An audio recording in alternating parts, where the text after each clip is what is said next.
A good man leaves an inheritance to his children's children, but the wealth of the wicked is stored up for the just.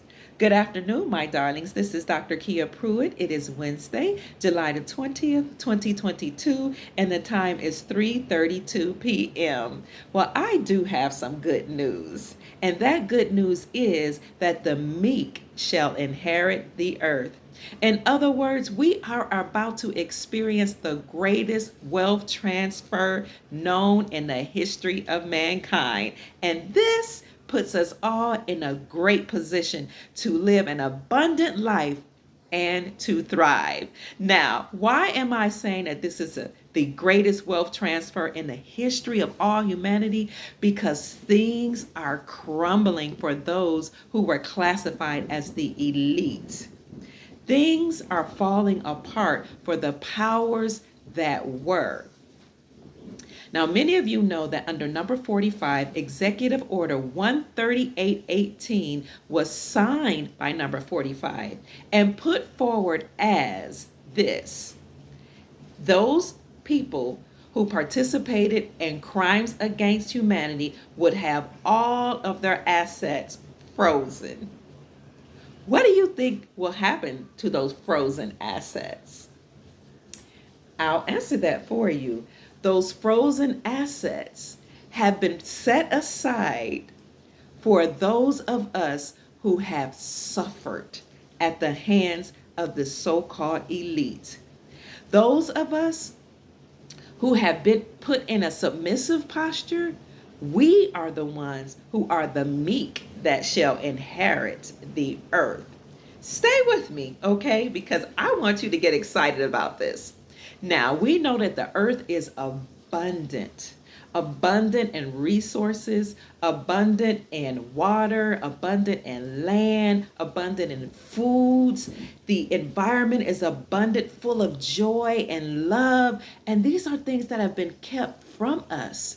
And also, even though it exists, the programming that was put in place by the so-called elite made us take on a lack mentality or a posture of scarcity. So we had a scarcity mentality instead of having an abundance mentality. And our reality showed that there was only scarcity because those in power designed it to be that way. However, we're now experiencing a shift in the atmosphere, a shift in our reality, and a shift in this new golden era full of silver linings. How exactly will this wealth be transferred? I'm going to tell you.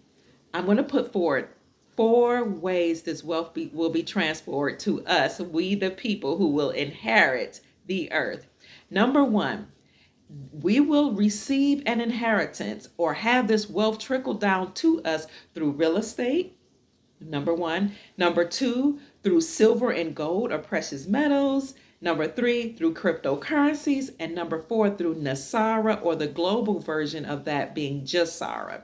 NESARA is the National Economic Security and Reformation Act, and GESARA is the Global Economic Security and Reformation Act. So, let me start by saying that when I was in undergrad college, I studied economics, political science, sociology, and psychology, and I created my own program. And the reason why I did that is because I kind of wanted a well-rounded view of the world. And so I designed my program with those four components, and I called it social sciences. One of the things that I learned was that it's really interesting that there was this natural order called the trickle down theory. And what they told us in economics and even in sociology was that wealth, although it was in the hands of the few, would by nature or naturally trickle down or come down through different systems and different methodologies to the middle class, the working class, and the lower class. Now, they didn't explain how this would happen, but they would say it was a natural order. And I challenged that even in my undergrad program because I didn't see it, I didn't experience it, and neither did any of the people I know experience a natural way or means of this wealth trickling down. Now, they taught us this program to make us get excited and rally around this idea that somehow we too would achieve this American dream of being wealthy. And I even remember reading a book in organizational psychology called The American Dream.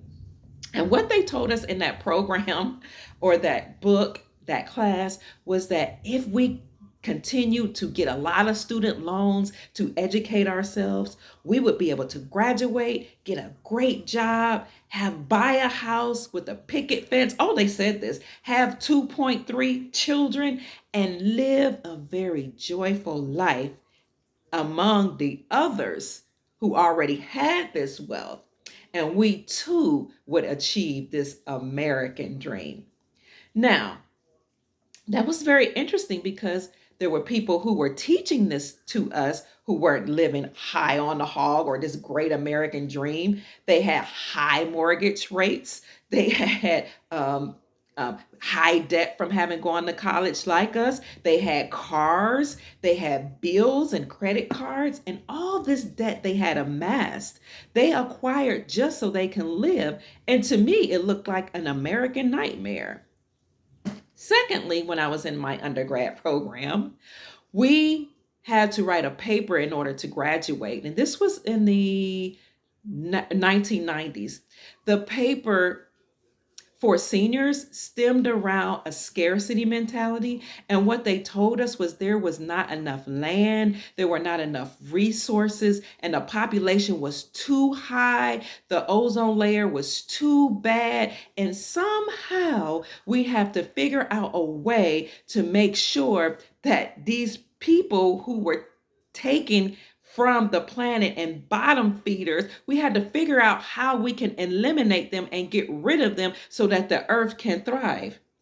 They really taught us this. You know what that reminds me of now that I'm speaking about that? It reminds me of the Georgia Guidestones. One of the principles of the Georgia Guidestones was to reduce the population to 500 million so that you could have a natural balance or restore the natural balance of nature. You see how they try to make these words and these ideologies seem pure and wholesome? Like they were so concerned about the ozone layer. They were so concerned about the waters and the fish and so concerned about vegetation that we had to figure out a way to reduce the population so that there would be a balance in nature. Now, I had a very hard time writing this paper because being a religious person at the time, I had conservative values. So I couldn't really talk about how to get rid of children like some of my colleagues around me in college. I didn't know how to do that. I didn't know how to talk about fixing the ozone layer. So I had to figure out a way to say that Mr. Gates was not right that we needed to do something about the population through being shot up or injected in our children. But I had to figure out a way to say, maybe there's a different way to look at this. Maybe we need to see from an abundance perspective that there's more than enough, and we just need to figure out how we can grow our own food, how we can clean the waters, how we can produce healthy animals and feed the population. But it wasn't a popular opinion. And although I was able to successfully graduate, I didn't make my professors happy. Okay, but this is something that we really had to do because the programming was that you needed to have a balance in nature. And one of the best ways to do that was to get rid of people, if you know what I mean. So as an aside, I think that's one of the reasons why the Georgia Guidestones were recently eliminated because we have come into a new era where we no longer have to think from a scarcity mentality, but to a abundance or an abundance prosperous mentality. So, Dr. Kia Pruitt, what are the ways that we will experience this wealth transfer? Because you just told me that the trickle down theory really was not the truth. It really is not what actually happened. Well, I'm telling you that through real estate, through precious metals, through cryptocurrencies, and through NESARA-GESARA, we, so-called little people, we the people, are able now, and especially if we positioned ourselves sufficiently, to enjoy this wealth that was laid up and restored or reserved for us. Okay, let's get into this. Number one, through real estate. Let's look at a Forbes magazine that talked about the market meltdown. It says housing market meltdown intensifies. Home builders halt the construction of homes as the confidence plunges to a 2-year low. So the confidence of the people and the builders have plummeted. Why is that? It when when you're living every day in this society, you know that high inflation rates, high interest rates have made it so difficult for us everyday people to live. Even the builders are experiencing high rates of interest, high inflation when it comes to trying to buy the materials to build houses. So it's become a very hard task for them. It's become a challenge for them. Their confidence now is low. Not only that, but you're seeing an interruption in the supply chain with the truckers being mandated to halt, with the gas prices being so high that we can't bring the equipment to the builders. So they are becoming discouraged. Now that's important because now those builders who bought up all the land from us little people, who bought up our houses, they're about to dump those houses back onto the market. All those companies and what is it? It was mortgage companies and management companies, property management companies. They bought up a lot of land and a lot of houses with cash so that we the little people could not afford it. But now they can't build. Now they're going to have to dump all those houses back onto the market. And that is what we see happening right now. Research that. So if you have positioned yourself and if you have a savings, you will be able to now go and buy back those houses which are about to be dumped onto the market. Now, we saw this happen in 2007, 2008. Remember? Before, they had been doing some predatory lending and they were giving people houses who could not afford the houses. And they had these variable interest rates on these mortgages that were changed. So some months your interest rate would be low. And so what you had to pay your mortgage might have been $500 a month. But then the next month or months following, the interest rate would go up. And then you would have to pay $600, $700, $800 a month on the same mortgage. That was predatory lending. So what happened with those people who bought mortgages, not knowing that this was predatory lending practices and being so excited to buy a home, now they couldn't afford to pay it when the interest rates increased. And so what happened was you saw a massive influx of people having their houses foreclosed upon. And so the people who were in position, who had money and great credit, could then go and buy up those houses. So, my darlings, what I'm saying to you today is that the housing market, in short, is crashing. The housing market is coming to an end because every single bubble at some point must burst. If you are in a position because you have good credit, now let me stop right there because credit is not a good practice. The credit practices of the banking industry is about to end. But let's, for all intents and purposes, say for a short time, we still are on a credit system.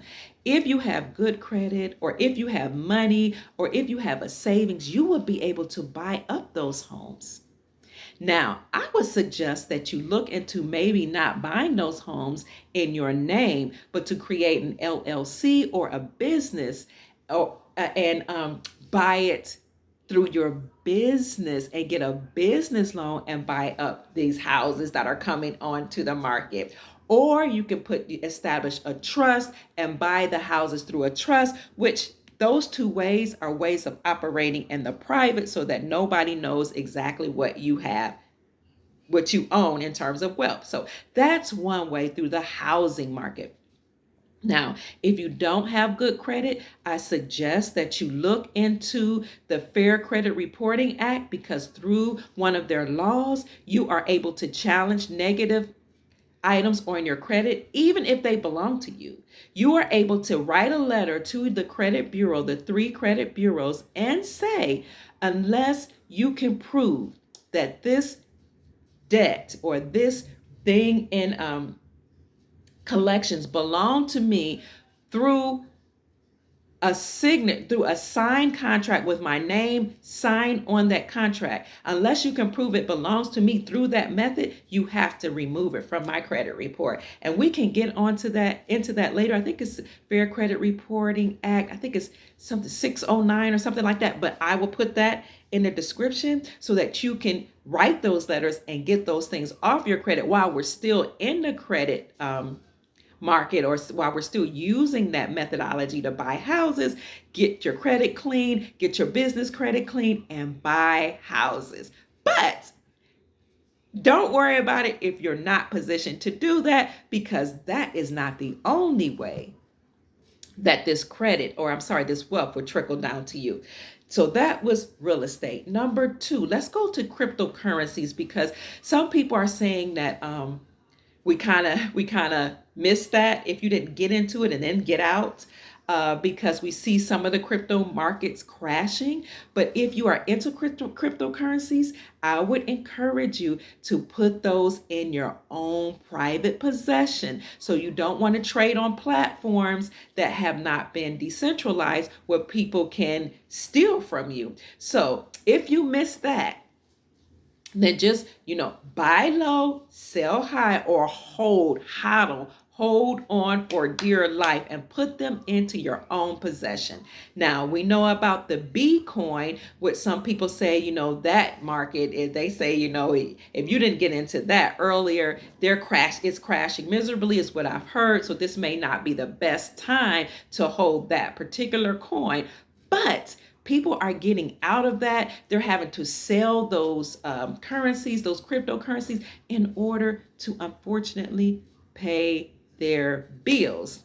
But some of those people who held on to the Bitcoin, which was actually created for and by the so-called elite, some of those people have had their coins frozen because of their participation in nefarious activities. So with those Bitcoins frozen, they've lost that asset. They've lost that particular form of wealth. So, however, there are other cryptocurrencies that many people can tell you about that are ideal for you to invest in. But again, remember, get those and put those in your own hands or your own possessions, and hold on for dear life. Now, I'm not a big crypto fan, but I do hear the XRP is good. I have heard that. I've heard the XLM is good, and you all are more versed in cryptos than I am. It's a little daunting for me, and uncomfortable, because I figure like this. If you can't hold it, if you don't hold it, you don't own it. And if I don't see it and it's not in my hands, from Dr. Kia Pruitt's perspective, from my point of view, it's a little hard for me to really get into it with the enthusiasm that I can get into my third point, and that is precious metals. You all know I love precious metals. I love gold, because gold historically has been used for money. And historically, gold has been used for jewelry. But my favorite, my darlings, is actually silver, because silver has been used for money. And silver is also has been used historically and continues to be used and will in the future be used for industrial purposes. Like what? Like your convertible catalytic converter in your car is made of silver and palladium and platinum, your catalytic converter. is. And your washer, your dryer, your refrigerator, your stove, your telephone, your cell phone, your computer, almost everything that you use, your dishwasher has some amount of silver in it. Your solar panels, and we know more people are moving to using solar panels, all those are used with silver. So silver has a lot of industrial purposes, and it comes out of the ground at a different rate than gold. So gold is something that's mined out of the ground, but silver comes from the particles or the residue from the gold and other precious metals that are mined. And silver is something that, Elon Musk will need at some point, and everyday people will need for the electric cars, for all type of things that we will be used as we move into this new era. Additionally, silver was used in the Bible, so it was used as money. Remember, the Christ was sold by Judas Iscariot. I think Judas Iscariot betrayed him for how many? I think it was something like 32 pieces of silver. Yes, because precious metals they are considered God's money. So historically, precious metals have been used as money. Now, how will that translate into the greatest transference of wealth? Right now, if you purchase silver at $25, $30 an ounce while it's low, when we return to the silver and gold standard, which is soon to happen, let me tell you, as a caveat, download the United States or US debt clock onto your cell phone, and you will see that the correct value of silver is actually at least 30, I'm sorry, it's at least $2,000 an ounce. And the accurate value of gold is actually $14,000 an ounce. So right now you're paying $1,800 for an ounce of gold, but when we return to the gold standard, it will be they say between 10,000 and $100,000 an ounce, and silver will be at least $2,000 an ounce. So if you get it now, while they're suppressing the prices and the value of it so that they can amass that wealth for themselves, if you get it now, when we return to the gold standard, you, my darling, will become wealthy. Now, some people say don't look at it as wealth, but as a way to amass wealth, but to look at it as a way to preserve your wealth. So if you have a savings, if you have a retirement account, if you have stocks and bonds, you can roll it over into gold and silver, because precious metals maintain their wealth and increase in wealth. And my darlings, that's something that the government cannot take away from you. Now, if you keep your money in a bank, first of all, you're not getting a high interest or return of interest or high rate of return on that type of investment by putting your money in the bank. If the bank, for some reason, get into trouble and they can't pay their debts, they can do a bail-in, which means they will take your money to pay their bills. Because once you turn over your money into the bank's hands, then the bankers, now the people in power who control the banks, now have possession and ownership of your money. It's no longer yours. It becomes theirs. But precious metals, my darling, in your own possession is for you and you alone. The money that you've rolled over into the precious metals is safe, is secure, it maintains its value, and it increases in value. And speaking of a good man who leaves an inheritance for his children's children or his posterity, my darlings, investing in precious metals is one of the best ways, if not the best way, to leave an inheritance for your posterity. And if you're concerned about any of your wealth or your assets, then my darlings, I would encourage you to put those assets into what do they call it? They call a trust, into an irrevocable constitutional trust, because a trust protects your assets and it will not allow anybody to gain access to your assets. Now, access can be taken, access can be granted to your assets through a will, because at first, when you pass on, or if you pass on, your assets have to go through probate court first. And so the court really decides what happens to your wealth when you have a will. A will just talks about what you desire, but if it goes through probate court, that means you don't have control. But my darlings, the way that a wise person operates is that you own nothing but control everything. So when you roll over your assets, your precious metals, your houses, your real estate, your money, your businesses into trust, then that means you don't own it. Your trust owns it, but you control it. And those you put in place control what happens to your assets once you pass on or transition into the great by and by. So that was number 3. You can become wealthy through silver and gold right now.